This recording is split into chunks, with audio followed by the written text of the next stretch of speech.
Your life as every rank of a fighter pilot. The cockpit smells like rubber, jet fuel, and someone else's fear. You strap in for the first time, and your hands won't stop shaking. Nobody tells you to calm down. They don't care. The aircraft doesn't care either. Welcome to the food chain. Level 1. Student Pilot. You are 22 years old, and you think you were born for this. You weren't. Nobody is. You show up to Undergraduate Pilot Training at Laughlin Air Force Base, Texas at 0530. The sky is still black. The IP, your instructor pilot, looks at you once, decides everything about you in 4 seconds, and goes back to his coffee. You will not impress him today. You will not impress him for 3 months. You fly the T-6 Texan II, a propeller plane. After 4 years dreaming of Mach 2, you are flying something with a propeller. You log 90 hours in it before you touch a jet. Every mistake is written down. Everything is graded. You fail your first instrument check, and the shame follows you into the bathroom stall at lunchtime. You tell yourself, this is temporary. I just need to survive this part.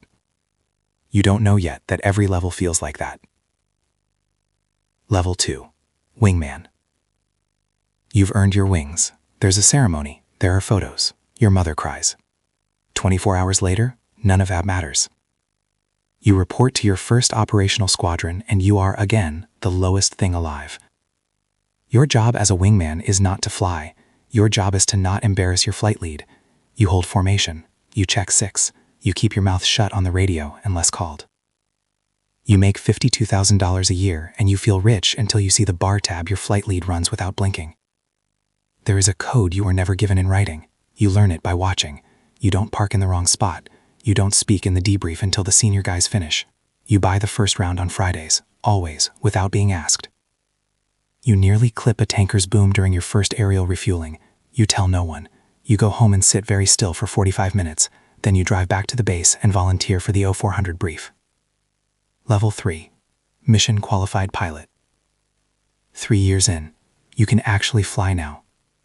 Not just manage the aircraft, fly it. You know what the jet is going to do before it does it. 9 Gs in a turning engagement, and you're tracking the bandit, calling your energy, breathing through the G-suit, squeezing your legs like a blood pressure cuff from hell. You land and walk to debrief like it was a commute.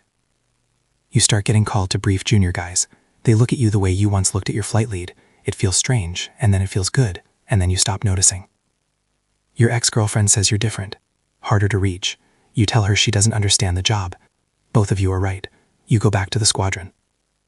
Level 4. Flight Lead. Now they follow you. Flight Lead certification means you plan the mission, brief it, execute it, and own everything that happens in your piece of sky. If your wingman screws up, that's your debrief. If the plan has a gap, that's your gap. You are responsible for 2 aircraft and 2 lives, and potentially a ground target that has no idea you exist at 28,000 feet. You start thinking differently. Not bigger, exactly. Colder. More structural. You stop asking, what do I want, and start asking, what does the mission require? It's a useful shift. It's also the first thing you lose that you won't get back. Level 5. Weapons Officer. You go to weapons school. The Air Force version of graduate school, except the final exam is a 10-hour combat exercise, and the faculty grade like they are personally offended by your existence. Only the top few % of rated pilots are selected. You know this. Everyone knows this. No one says it out loud because that would be gauche. Instead, they just casually mention their patch in conversation. You will do the same. The patch is a real thing, a graduate weapons instructor badge. You sew it on your left shoulder and something shifts. People in the squadron ask your opinion before they finalize plans now. Colonels 2 pay grades above you pause when you speak in a room. It's quiet power, invisible until it isn't. You stop needing approval. That's not arrogance. That's calibration. You've simply done the math on who knows what, and you trust your own numbers. Level 6. Squadron Commander. You command.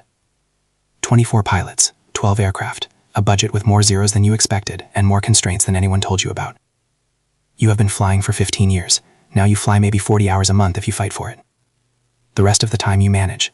You manage performance reviews and mishap investigations, and a pilot who is drinking too much but is also your best stick, and you don't know what to do with that yet.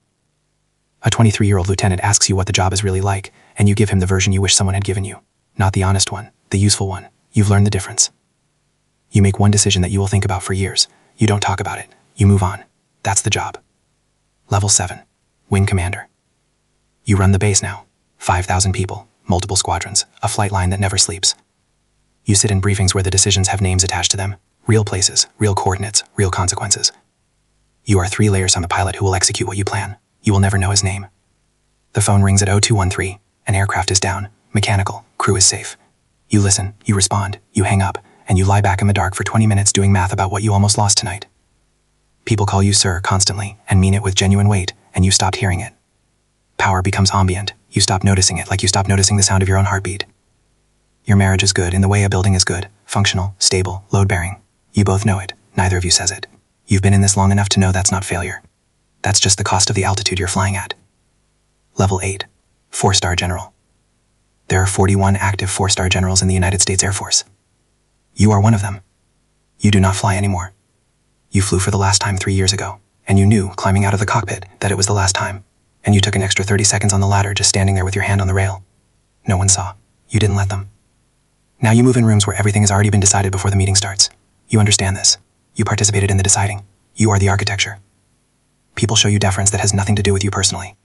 They're deferring to the uniform, the stars, the institution you represent. You stop being offended by this around year 25. Now you use it the way you use any other tool, precisely, without sentimentality. You have not had an unscheduled hour in 9 years. The loneliness is not what people think it is. It's not isolation. Your calendar is full every day. It's that no one in those rooms can afford to be entirely honest with you. The information you receive has been shaped before it reaches you. Everyone is managing up. You managed up once. Now you are the ceiling. You sit in a briefing about the next generation air dominance program. Stealth. 6th generation. $300 million per airframe.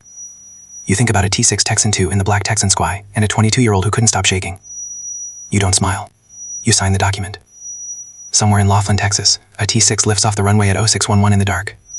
The student pilot's hands are shaking. He thinks the shaking will stop when he gets good enough. It doesn't stop. You just get better at flying through it. The cycle continues.